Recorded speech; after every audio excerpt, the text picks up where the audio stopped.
Well, Jonathan, first of all, thank you very much for accepting to do this interview for me. And today is Monday, January 26, 2015. So first of all, could you tell us your full name? My name is Jonathan Abelardo Rodriguez. Okay, and what is your heritage? My mother was born and raised in Puerto Rico, and my father was born and raised in the Dominican Republic. Okay. Were you born in Ohio? Yes. Okay. Yeah, I'm first generation United States. Okay. Born. Okay, great. Tell me about that experience of growing up Latino in Ohio.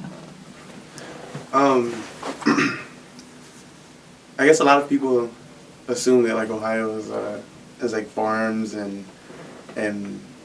not necessarily what I grew up seeing as Ohio. So I grew up in Cleveland, and I grew up in a neighborhood that was predominantly like Latino. Mm-hmm. So I always had people that were Latino around me. Like growing up and going to school, it was everyone knew Spanish, everyone knew about culture. Everybody was. I went to a predominantly Puerto Rican like elementary school. Mm-hmm. So I always felt like at home, if that makes sense. Like I don't know, everybody was on the same page as me. All the kids ate the same things I did. We all went home to the same kinds of problems. Mm-hmm. So I just find it not weird, but as I've grown up, I've realized like that Ohio. It's funny that in Ohio I was able to get that kind of experience, mm-hmm. as opposed to being like in Washington Heights in New York, or the Bronx or something like that. So. Yeah. Did you grow up with both of your parents or just your mother? Yes, I grew up with my mom and my dad for a partial part of my life, and then they divorced or got separated and went their separate ways, and so I spent most of my time with my father, but my mother would never left the picture. She was always there and helping me out and stuff. Tell me about growing up with both of those heritages, Dominican and Puerto Rican. What did you learn from your father about the culture, and your mother? So there's actually a really funny story to that, because so growing up, had my mom and my dad, and I loved them both dearly.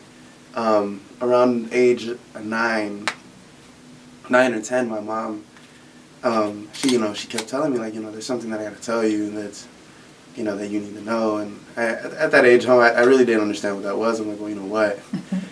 And then she's like, well, then one day she finally told me, and by this time I'm like 11. She kind of held it off for a little bit, but as a kid, I didn't think about it too much, so it didn't matter. And so she told me, I didn't know.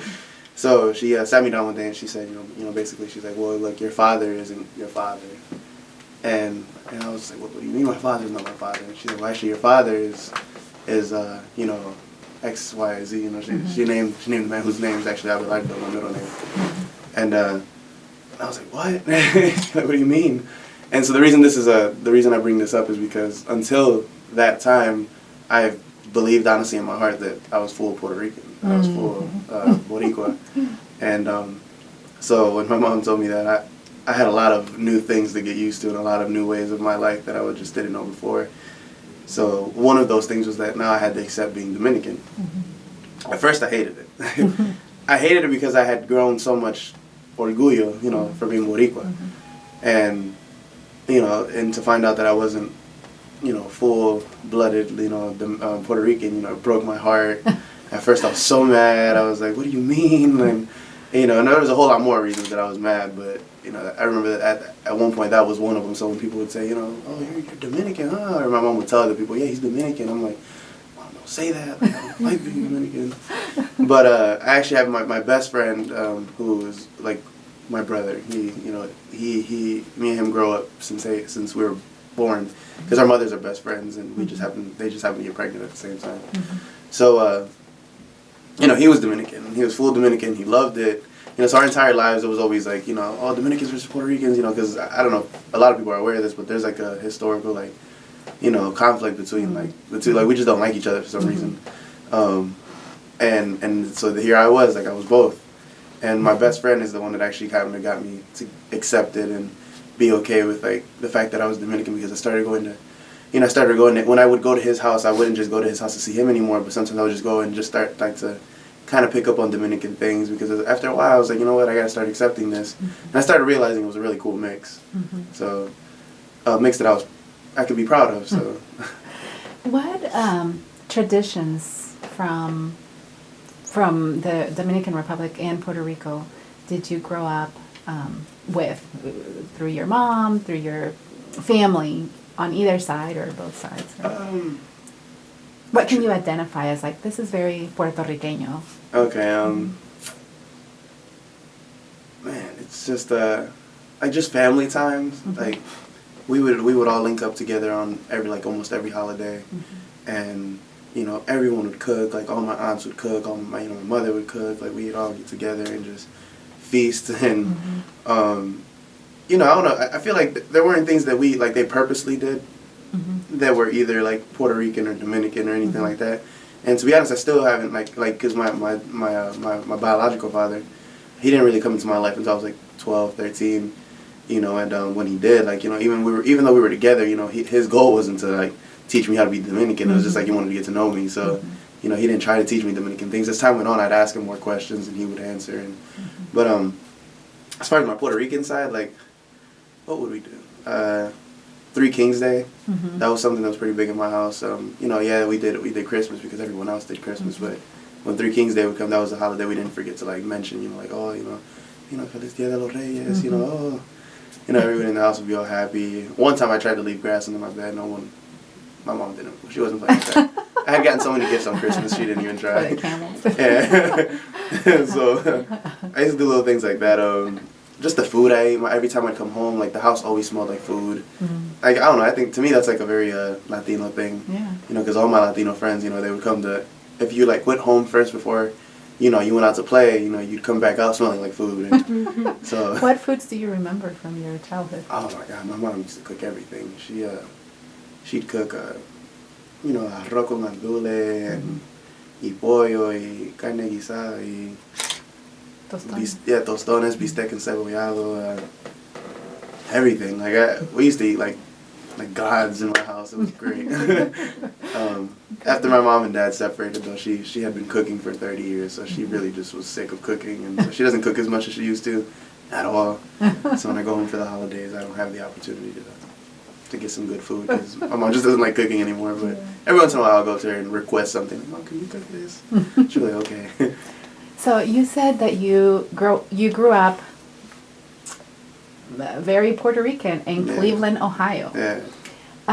When did you realize that was not necessarily the norm, or, you know, that not everybody was Puerto Rican? You know, when did the interactions with maybe the macro society came to be, or, I don't know, could you describe some of that? Well, things got real different for me when I went to high school. When I went to high school, I went to a predominantly black school. So everyone, like almost every single student in my high school was African American. So I went there because, I went to that school because I had to make some life changes or life decisions that were going to benefit me, because at the time, you know, I grew up in a very impoverished neighborhood, very dangerous and violent-filled neighborhood. So, you know, I knew that I needed to get out. In 8th grade, I told myself, I was like, if I don't leave my peers, like the guys that I'm hanging out with now, I'm not going to graduate.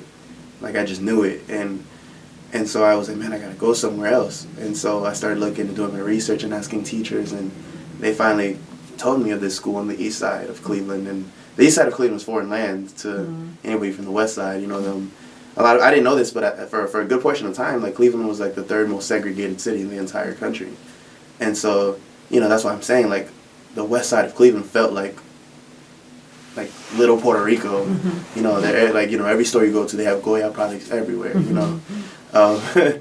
And so when I went to the east side of Cleveland for the first time and went to school out there, I completely immersed myself in, like, African American culture. And that was new. That's when I started realizing, like, wait, so you're telling me the rest of the world isn't like the west side of Cleveland. And so I made that and then I made the mistake of assuming that just the rest of the world was just minorities or, you know, people of color. And then I came to college. And so when I came here to the Ohio State University, I was culture shocked. I had never seen so many people that weren't Latino or black, you know. Mm-hmm. In other words, I've never seen so many white people, like, and it was crazy. I just was like, wow, like, where did all of you come from, you know? And that was my ignorance speaking. I really just never had met that many white people. I don't think I've had a white friend since, like, ever. Mm-hmm. And so to come here and just, like, start meeting them, I didn't know how to speak to them. I knew we spoke differently, you know, like, just, you know, that's when I had to start learning how to code switch, because some people just really wouldn't understand what I'm saying, or they wouldn't necessarily, you know, be too receptive towards how I was speaking, you know, so people, you know, get a little freaked out and like, oh, you're from the type of neighborhood I wouldn't want to go to, you know. So I really had to learn how to, like, not speak a certain way around people. So that was tough. How did your experience at that high school change? So you said now that you had a predominantly African American student body, how were you accepted? Were you? I was accepted with open arms. It was because, one, you know, like, we were all from the same neighborhoods, you know, and that helps a lot, you know. When kids can see that you can relate to them, then off rip, you know, then that's a good thing. And so, you know, I dealt with as much violence as they had. You know, I had dealt with, you know, I knew all the terminology, I knew all the slang, you know. So as soon as I walked in there, although I wasn't black, you know, one, they knew I wasn't white, so you know, that helped, I guess, because, you know, they didn't, like, not that they would outcast me if I was, but they easily knew that I just wasn't, you know, what a lot of their parents had grown up saying, you know, oh, white people this, white people that. So I walked in, and one thing that they loved was my hair. Oh my God, like, black folks loved my hair. Like, they were like, you know, the curls. They're like, oh my God, like, your hair. And that's how I didn't realize how big hair is, and you know, black culture, like, good hair versus bad hair, you know. And so that's another reason I was accepted, because the girls loved me, you know. They were all like, oh my God, your hair, It was always about the hair, so that was weird to me. And at first I had to learn so much. It was very different. It was so different. Like, I had to learn so much. I remember for a long time I just didn't know what they were. A lot of the things they would talk about their culture, I just wouldn't understand. Like a lot of their foods, I didn't know what grits were. I didn't know what greens were. I didn't know, you know, the way they would talk about the way chicken was cooked and all these things. Like, it was very different from what I grew up with. You know, I'm over here, this little Latino boy. They grew up in a very, very Latino home, you know, and going to this place where, you know, all these people were raised in an entirely different way, and they would speak to me about certain things as just assuming that I would know, and I didn't, you know. And then, you know, the whole the weave thing, you know, that was really different to me too, because I'm like, you know, like, I didn't realize that girls did that, you know, and just put on hair that isn't theirs. And so for a long time, it took me a long time to differentiate. So it's a learning process for you too. Yeah, I learned so much. It was different. And I remember by my senior year, you know, all my friends would joke around. You know, they would be like, you know, someone would be like, man, you know, because the teachers would speak to us, because we had black teachers that would speak to the black student body and be like, you know, sometimes they would go into these rants about, like, you know, and us as black people, you know, and then they would say that, and then they'd stop and they'd look at me and be like, and Latinos, and then, you know, and then my entire class would shut that down, like, wait, no, Jono's black, he's black, and I would always find that really funny, because they adopted you. They adopted me into their little, you know, their culture, you know, and they do it here at Ohio State too, because I hang out with the black community here, and you know, they always say that, like, oh no, don't worry, Jono's black, he knows, he knows this, he knows that. I always find that really funny. That's great. But growing up, I know this interview is being done in English, but growing up, you spoke Spanish, correct? I did, yeah. Tell me about that. Tell me about your experience of speaking Spanish. What was it like to grow up speaking Spanish, and when did you use it, when did you not use it? So, I mean, growing up, I used my Spanish every single day. My parents don't know English very well. It's very broken. My father is, his accent is one of the best I've ever heard in English. It's just a funny accent that I love to imitate sometimes, but he doesn't know too much English. My mother doesn't know too much English, but so growing up, you know, I always was speaking Spanish in the home. And, you know, like I said, the only reason that I'm not speaking English or Spanish now is because I don't feel I could justify my words as much. You know, it's just that my vocabulary isn't as strong in Spanish as it is in English, but I definitely know Spanish.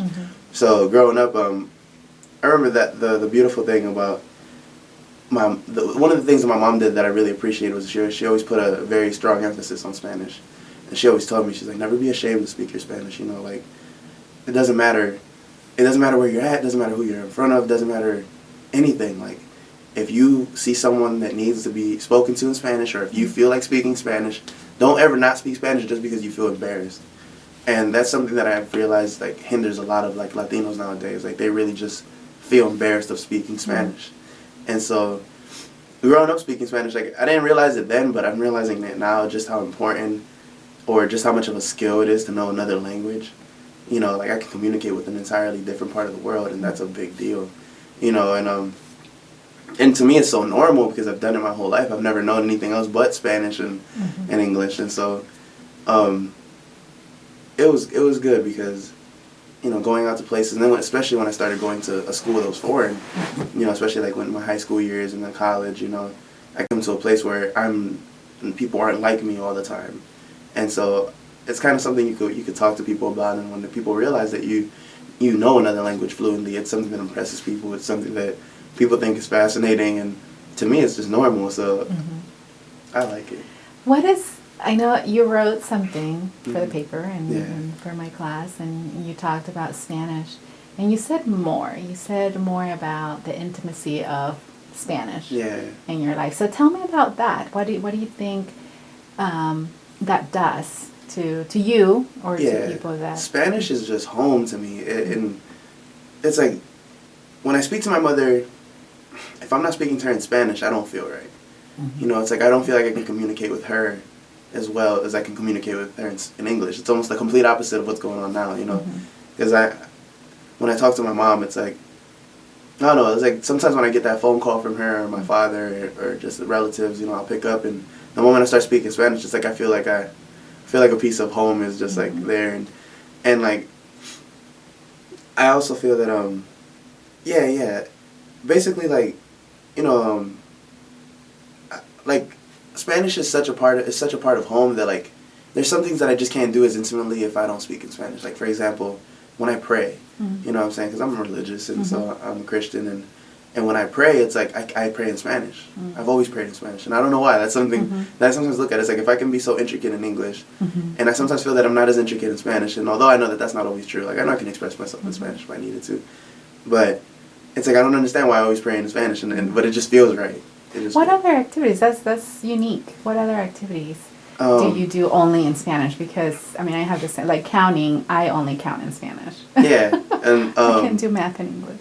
Yeah, so like for me, I only pray in Spanish. When I meet other Latinos that I know speak Spanish, I can't help but speak Spanish to them.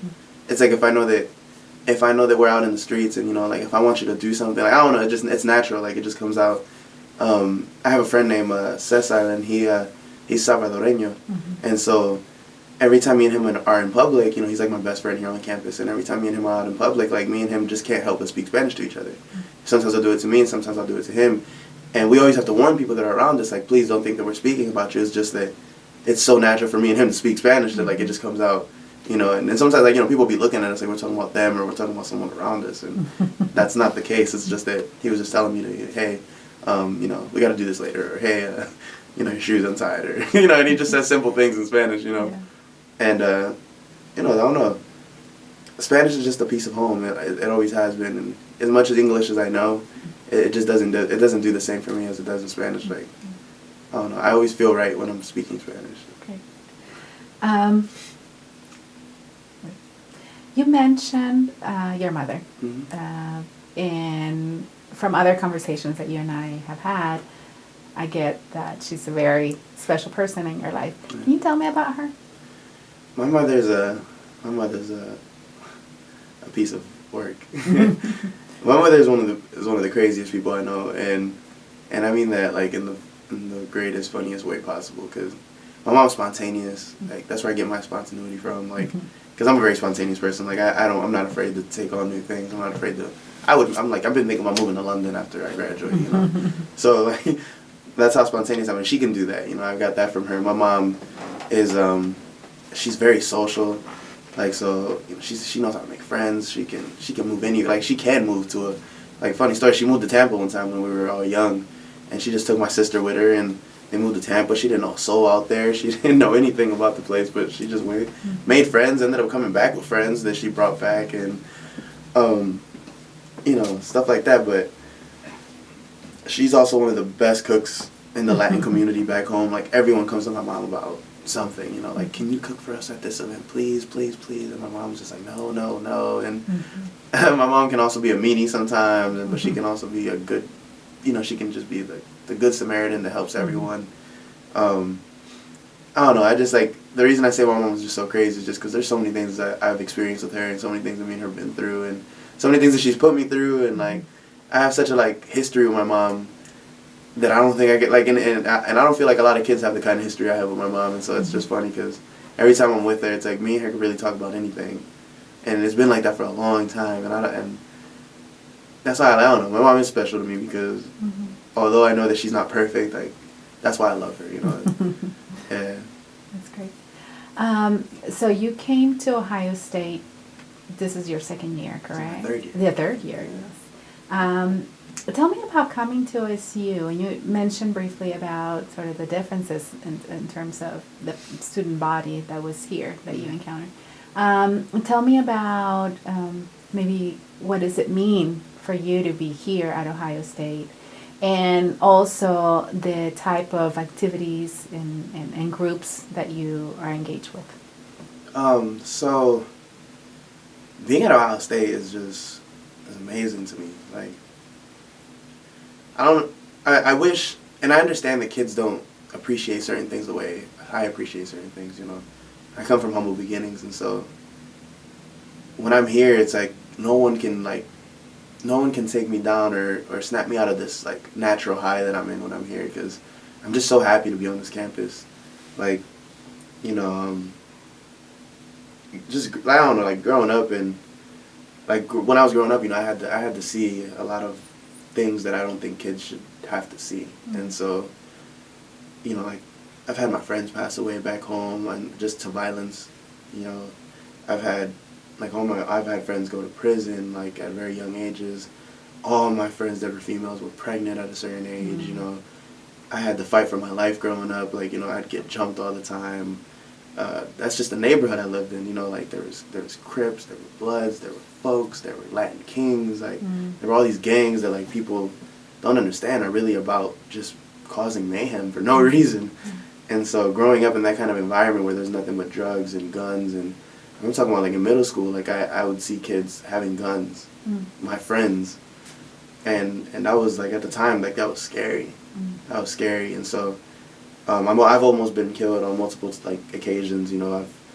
I always tell people that like just having your father come wake you up in the middle of the night a lot throughout your childhood, saying, hey, someone's in your sister's house, we gotta go.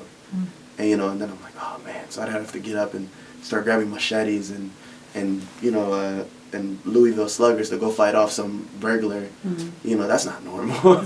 You know, so I've been through so much throughout my life, and I've seen so many things and all that when I'm here, that's why I don't get upset. That's why people can't actually piss me off, you know, because there's nothing you can say or do to me that I probably haven't already been through. You know, there's nothing you can say or do to me that isn't to the level in which I've already experienced. Like, so being here is just that amazing to me. That's why I take advantage of every opportunity I can here. That's why I try to meet as many people as I can, because I'm not supposed to be here, you know, and I know that. Like, so, you know, with the activities that I do on campus, I try to get as involved as I can with, you know, with not going too overboard, because it's tough to maintain my classes and do art and all this. So, you know, like I know that I joined the fraternity. I joined a historically Latino-based fraternity here on campus. They range from like not almost every university, but almost every state. We have chapters almost in every state here in the United States. It's Sigma Lambda Beta International Fraternity Incorporated, which is a historically Latino fraternity, but now, you know, they're trying to focus on multicultural aspects of life, you know, because it's not just about Latinos, it's not just about blacks or whites, it's about everyone, you know. So that's something that my fraternity like, you know, embraces. Yeah, embraces. And so I joined that my freshman year, and that's been quite the experience, and I've loved it. My brothers are amazing. The kinds of brothers that I've met through the fraternity are just great, and they're all Latino men. Well, not all of them, but a big portion of them are Latino men that are doing really big things for the country, and so that's amazing. So the network that I've made through there, you know, is amazing. And so like I also had a friend tell me, you know, like your network is your net worth at times, you know. So I really do try my hardest to like meet as many people as I can that might be able to one day help me, or I can help them, or whatever the case may be. But like, it's good just knowing that you know people from all walks of life. So you know, I also play rugby here at the university, and so competing for the university is a big deal for me too, because I never thought I'd be in the position where I'm like putting on the scarlet and gray in any kind of way, you know. So also the guys that I've met through the rugby team and just all that is great, because that that's opened up a whole new window for me. Now I'm starting to really hang out with like my white friends, you know, like I got a lot of white friends that now we can all go out, and like I'm seeing like how they do things, how they party, how they, you know, respond to certain things, how, you know, and it's great, because now I'm like really educating myself and really getting myself culturally aware. It's all that's like going on. So you do mentorship too? Yeah, and I do mentorship. Why is that important? Because to you? To me, because if it wasn't for mentorship, I wouldn't be here. You know, I didn't get here alone, by no means. You know, I had people that were like, you know, on my back, or at least just throwing little hints at me, like, this is what you should do, you know. And that's why I'm saying, like, if I had people affect my life and they barely did anything, you know, all they did was just throw me a few words of advice here and there, you know, what could I do for a kid if I was just in his life constantly? You know, I'm not saying I'm perfect, I'm not saying that I know all the answers, but I feel that I've definitely gone through enough adversities and things to where I could relate to a lot of different people, you know. Even if I can't relate to you, I can somehow latch on to what you're saying and you know, at least compare it to something I've been through, or the opposite, you know. So mentorship is important because these kids need it, like, especially in like impoverished neighborhoods, where, you know, I'm also volunteering at East High School here on campus through like a project that Dr. Patricia Cunningham started. And so I'm going to this high school that's like, you know, where the kids are endangered, you know. And so I'm working with athletes at the school to like make sure that, you know, they make it, you know. I'm also trying to keep things really realistic for these kids, because they sometimes look at sports as the only way out. And, you know, and I'm always telling them, like, you can't think like that, because you know, one day sports is going to retire you. Like, sports isn't something that people retire from. It's like, it's going to retire you. And so I try to tell these kids that you guys can't be banking on these sports. And to be honest, like, I don't think you guys understand what it takes to play at the next level. You know, a lot of kids think that just with the little bit of skill they have, you know, that they're better than a couple of the kids in the neighborhood. They think that that's good enough to play at Ohio State or at, you know, Michigan or these other Big Ten universities. And they don't understand that to play at that level, you have to be an exceptional talent, you know. So I'm not trying to crush their dreams. I'm trying to keep them a little bit on the realistic side of things. Like, you know, unless you're scoring 20 points a night, brother, I don't think you're going to play at the next level, or at least at a college that you really want to play at. And so, you know, when they start realizing that, you know, then they start asking me more questions about college, you know, because I was a college athlete. I am a college athlete. And so, you know, I played for the Ohio State Buckeyes football team my freshman year. And you know, that was a big deal. That was a big experience for me. And on top of that, I also seen the kind of animals I have to go against. You know, I'm a big guy. I'm 6'2", 250 pounds, you know, and at that time I had a lot more muscle than I do now. But, you know, when I was on the team, you know, I was going against guys that were honestly some of the best football players in the world, you know, or going to be some of the best football players in the world. And so I don't think kids realize that. Like, you have to be on that level of athletics in order to compete. And so, you know, a lot of people just get fed these dreams that, like, aren't realistic. So when I meet with these college or these high school athletes, I try to look at them and tell them, you know, like, how are you doing in your sport? They'll tell me, and then from there I'll go. Like, I'm not going to just defeat them before they get into the ring before I even know what kind of athlete they are, you know. So, of course, I try to get to know them. How good are you really at your sport? What's your position? You know, do you start? Do you do these things? And then from there I'll analyze their situation and tell them exactly what they have to do. So, from your experiences that you've had with college and with all the activities that you do now, different groups, and what advice would you give somebody, another Latino or Latina, coming to OSU or going to college, thinking about going to college? What would you tell them? That we are the true minority, in my opinion. Like, it seems like it is, especially on a college level. I mean, I understand that within the United States population, that might be a different thing, but I don't see Latinos in college. You know, even you know, our struggling brothers, you know, the African Americans, you know, they're really thriving in college in a sense. You know, they got more more students here than even we do, and so that kind of puts things into perspective. Like, man, like my Latinos aren't thriving, you know, and that's scary. So, you know, if I could see a kid that was borderline going to do good, you know, I can see that they have the potential to go to college. Like, you know, I would say, you know, do it for yourself, do it for your family, but, you know, like, do it for the culture, because, like, there aren't a lot of us here. And so, and it's going to be different, too. So they, you know, of course, you always got to prepare them for the possibility that they might be the only ones around for a while, because it took me a long time to start meeting Latinos on this campus. Mm-hmm. So, I guess I would just tell them, like, you know, don't let anyone set limits. You know, like, limits is a figment of your imagination, you know, so you just gotta try to push forward, and especially do it for the people you love, but do it for the representation of your entire culture, because especially here in the United States, like, you know, it doesn't matter what kind of Latino you are, like, Latinos have to stick together because there aren't a lot of us to begin with. Mm-hmm. You know, so just because I'm Puerto Rican and, you know, some people identify as something else, you know, that doesn't mean that we're not, like, brothers in arms right now, you know, that doesn't mean that we have to go out into this world and, like, work together, kind of, so. If you could retain a memory forever, what would that be?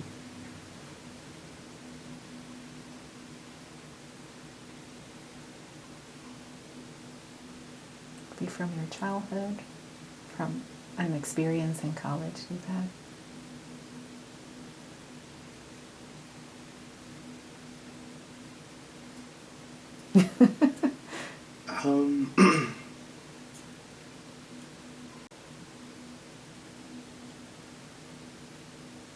So, you know, like I said, me and my mom, we've had one of the crazy. Like, we have a very crazy relationship. You know, I'm a daddy's boy, and so, you know, I really, like, latch on to my dad a lot. But my mom is probably the reason that I've succeeded, and I can't, like, I'll never be able to take that away from her. And she used to try so hard to make sure that I was on top of my schooling. She used to always tell me the same thing. She's like, if you want things, you're going to have to do it in school. Like, straight up. She's like, if you want a new Xbox, if you want a new Nintendo, if you want anything, please don't think you're going to get it if you don't get good grades. You know, so, you know, I mean, yeah, it was a little bit of a bribe, I guess, but, I mean, it worked, because I definitely went to school and did my work, and I behaved, and those kinds of things. But I just remember this one memory. It was my first picnic. I've never been on a picnic, and just being from, I guess, the ghetto, you know, you wouldn't really assume that people even think about picnics. But my mom decided to take me on a picnic one time, and she bought all the stuff. We had this, like, basket. It was a picnic basket. Inside there was there was covers, there were little plates, there was everything you can need for a picnic inside this new basket she bought. So, you know, she fills it with food, and then we go to the park. And we get to the park, and I remember we got out the car, and I'm so excited. Like, I've never been on a picnic. Like, as a child, like, this is, like, I don't know why I thought this was the biggest deal in the world. I was like, yes, we're on a picnic. Like, so we get to the park, and when we get to the park, you know, my mom, you know, she opens the thing up, and, you know, she tries to put the blanket on the floor, but the wind is just blowing so hard, so she can't get the blanket on the floor, and she's trying her hardest, and she just can't do it. And it just wasn't even worth it, because if we were to sit down, like, and take all the plates out, they would just be flying everywhere, you know. And so she looked at me like, oh my God, like, you know, it's too windy, like, we might have to go to the car. And I'm like, okay. So, like, we go to the car, and then we had this picnic in the car, which wasn't much of a picnic, but I thought it was a picnic at the time. And so, I don't know why that memory is so important to me. I have no reason why, but. Do you have something similar with your dad since I am close to my dad? Yeah. Well, me and my dad, I guess I failed to ask you about your dad. Tell me about him. My dad he's the light of my world, man. Like, and it's funny because he's not my biological father. He's my stepdad, if you want to look at it like that. The reason I respect my father so much is because even after he realized that I wasn't his kid, because he didn't know either. I don't know if, like, you know, when I tell people the story that, you know, I didn't know I was, you know, Puerto Rican or half Dominican all these years. You know, this is the I guess the moment that I guess I want to hold on to forever. It was like so I found out that my father wasn't my father. Okay, cool. So I go to take I remember that day I had to start being strong for Dad because I didn't want him to see me like this. And I'm only 10 years old, but I'm thinking this. I'm like, okay, I know that I'm sad. I know that I've been crying all day, when I'm not with Pops. But, okay, I'm going with him now because, me and my mom and my dad, we had a really different dynamic. Like, so I would be with my dad all day. And then because my mom lived in, she lived in the most dangerous neighborhood you could possibly live in, like Cleveland. Like, she lived in the projects, the straight ghetto. So it was the only place she could afford after she left my dad. Because when she left my dad, she's not the one that had the job. My dad had the job, so she had to go and literally live in the most bottom place you could, and that was like the hood. And so my dad didn't want me there at all. He didn't care what she did. He just didn't want me in there with her. So he begged and pleaded. He was like, "Please don't take him there. Let him stay at the house where he's been his whole life." She's like, okay, And, and my mom, she made it a little impossible for him, and finally she ended up letting him do it. And so, he was so ecstatic, like, come on, you're coming with me, you're not staying here. And so I would be with him in the afternoons, and all that night I would sleep at his house, but he would wake me up a little bit earlier. He would wake up just a tad bit earlier to take me to my mom's house before he went to work. And then she would take me to school, she would pick me up from school, and then I would spend a little bit of time with her at the house until he came to pick me up at night. I did that every day from 9 years old to 17. But it was that became normal to me. And so anyways, I just remember the day that we found out the whole,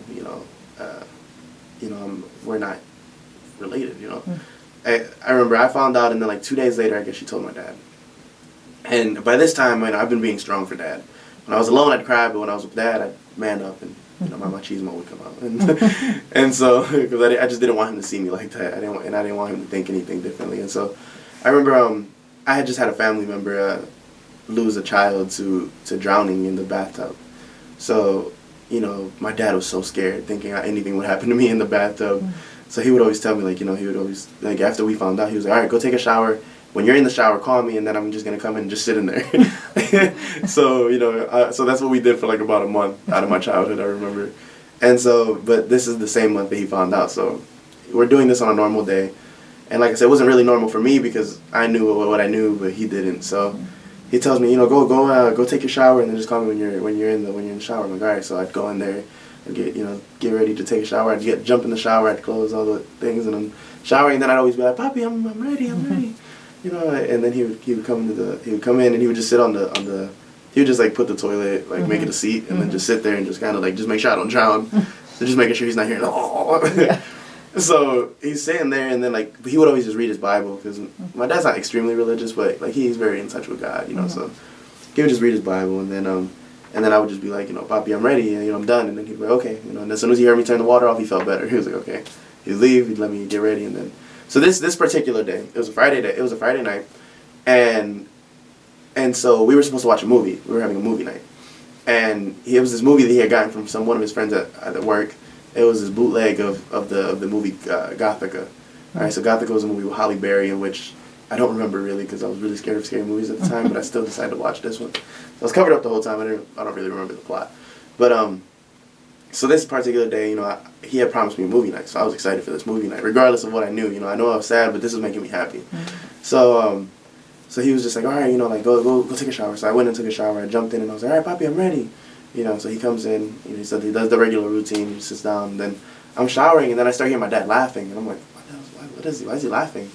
And it was really weird, I've never heard him laugh like this. I didn't even know he was capable of laughing. My dad is real strong, serious. And so I remember, I just happened to peek out the shower, I was little, so I could get away with just peeking, So I peeked, and I seen him, he was crying, and I was like, he knows, he knows, and I remember thinking, no, I felt bad because he felt bad. I was like, no, it's not your fault. It's Mom's fault. And that's what I'm thinking, but I just didn't say anything. So I'm like, I was like, oh, Papi, I'm done. And then you see him trying to get himself together. He's like, okay, meet me in the room. And I'm like, he gets up and he leaves. And then I get up, I put my pajamas on, and then when I got done, I ran to his room, and I just sit on his bed, and at this time I'm really little, so my legs are hanging, and I'm just sitting there, and I'm just waiting for him to put the movie in, and we're sitting side by side, and then I just remember he was looking off into nothing, he's just sitting there, then he just put his arm around me, he's like, you still love me, right? And I said, of course I still love you, Papi, and he said, okay, that's all that matters. and we never spoke about it again. To this day. He's the only person putting me through college. He's the only person supporting me through college. He calls me every day at 8 o'clock just to make sure I've eaten and all these things. And for a man to do that with a kid that's not his was powerful, you know what I'm saying? Like, I respected him so much from that moment on. I was just like, he said, that's all that matters. We never spoke about it again. He never stopped treating me the same, you know what I'm saying? Like, and I felt like it never, like anything ever happened, you know? And that's a moment that I think, that's such a powerful moment for me. I don't know. Did he cook for you? He didn't know how to cook. My mom was the one that cooked. So that's another story. Like, we were, you know, like, I had to eat out almost every day, because although he did anything in his power to make sure I was with him at night, he knew he couldn't cook like my mom at all. Like my mom and him had the most typical old school relationship where my mom did everything for him. He was like a handicap when she left. And so, but he tried his hardest, man. If he could fix me anything up to eat, you know, he would make me sandwiches. He would try to make me burgers. He just couldn't make me that Spanish food that we were both accustomed to eating, and that bothered him a little bit. But as long as I was fed at night, he didn't care. But you know, he was my mom was draining him for a lot of his money at the time. Like, that was kind of the deal. Like, okay, you can hold on to Jonathan, but you gotta help me pay all these bills. And so my mom was putting him through so much, and she was putting us through so much. And you know, so like, that's one of the reasons me and my dad are so close. It's like, she put us through so much that, like, he tells me all the time. Like, I remember when I first went off to college, I came back and we were sitting down having this. Because me and him on Sundays, like, Sundays are his day for me. Like, me and him do something on every Sunday that I'm home. And so we were just out on one of our Sundays getting something to eat. And I just remember, you know, I think he was really sad that I was gone, like, that I wasn't in the house anymore, just raising hell. Because, oh, God, I raised hell in that house, like, just with my friends and all the things I did. Because I was an only kid, kind of. I wasn't an only child, but my siblings were all grown up by the time I was, like, in my heyday, you know? So I needed friends, so I'd always have my nephews and my cousins and everybody over, and we would just be up all nights, just raising all kinds of, like, mischief and and stuff. So anyways, me and him are sitting there, and he was just telling me, he's like, man, like, he's like, I miss you. And I was like, no, I miss you too, bye. And he's like, no, man, like, he's like, I haven't been alone in a long time. And he's like, to be honest, at night it's weird not having noises and all kinds of stuff going on without you there. And then he kind of, like, started tearing up, and then he's like, man, he's like, just me and you've been through so much together, and now you're not there. And I felt so bad. I was just like, oh, Pops, like, I'm sorry. Like, I'm just at college. Like, I'll be back, I promise. And so when I make it, I plan on bringing my dad with me. Like, I don't know if this would be an easy question to answer, but what does Ohio mean to you? When I travel, because I travel a lot, and I go to a lot of places, and especially, like, within my, like, fraternity, like, I go visit other brothers in a lot of different chapters and stuff like that. And every time they're like, where you from? I'm from Ohio. Ohio? Like, people always give me that same, like, Ohio. Like, what is Ohio? Like, what's in Ohio? Like, people always do that. And I'm just like, to me, it's like, I don't know, that kind of makes me be even more proud of Ohio. I'm like, man, what do you mean what's in Ohio? Everything. Like, you know, we're the mother of presidents. Did you know that? Or we were for a long time. You know, did you know that? this. And I just started naming Football Hall of Fame is here. The Rock and Roll Hall of Fame is here. What do you got? You know, it's like, I get real defensive about Ohio. But Ohio is just, I don't know, man. I grew up here. I was born here. I met all the important people in my life here. I came to college here. It educated me. Ohio's who I am. You know what I'm saying? So anytime I leave, I'm always going to remember Ohio. Like, every time I'm somewhere, I always mention Ohio. Like, even when I was in Brazil, I went to Brazil. People don't know what Ohio is. They had no care in the world what Ohio was. Where are you from? I'm from Ohio.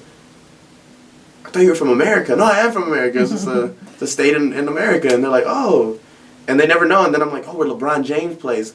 Oh. You know, then people know where Ohio is. And so, so I don't know, like, the same way that even LeBron feels about Ohio, you know, because you guys see it all the time. Like, I don't know if you guys know anything about sports, but, like, he wrote this letter, you know, talking about just how it's home. Like, I gotta come back home. Like, that's why I'm coming back. And so, and that's how I feel. Like, this is home. Like, even, I don't know how to explain it. Like, the pride that I have for it, just because, like, it made me into the person I am. Like, you know, and it's funny because I think I've experienced a lot of different parts of Ohio. Like, I've seen what the suburbs of Ohio look like. I've seen what the grasslands. I've seen what the farms. I've I've dealt with like the college campus. I've dealt with the hood. I've dealt with everything in Ohio. So like Ohio's really educated me in a lot of ways, and so I feel I'm really grateful for Ohio. I don't know. I enjoy Ohio. I wouldn't want to live here one day though, unfortunately. You want to leave? I'm trying to leave, but that's just because I want to travel the world. It's not nothing against Ohio. It's just, Yeah. I want to live other places. Of course.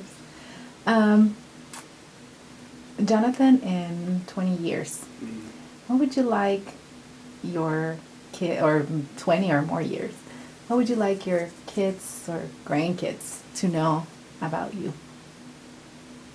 What would be the legacy that you would want to leave for them?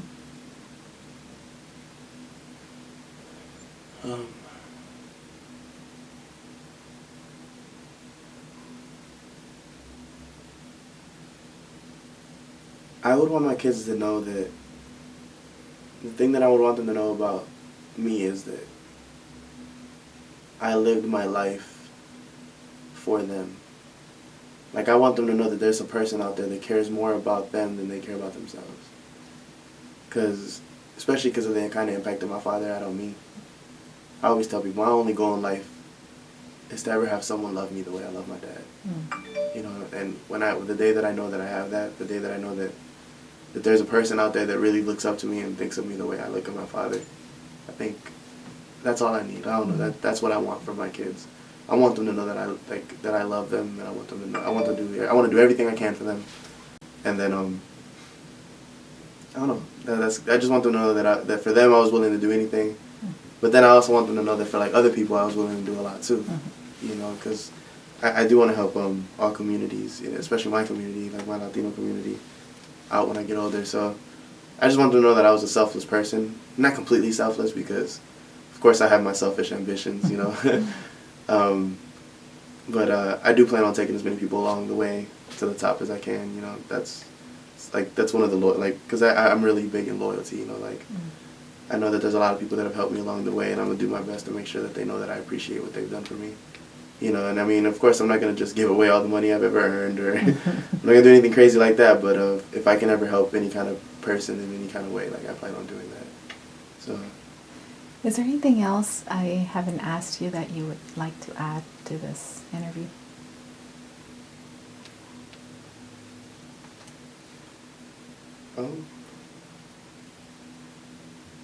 Nothing that I can think of. Muchas gracias.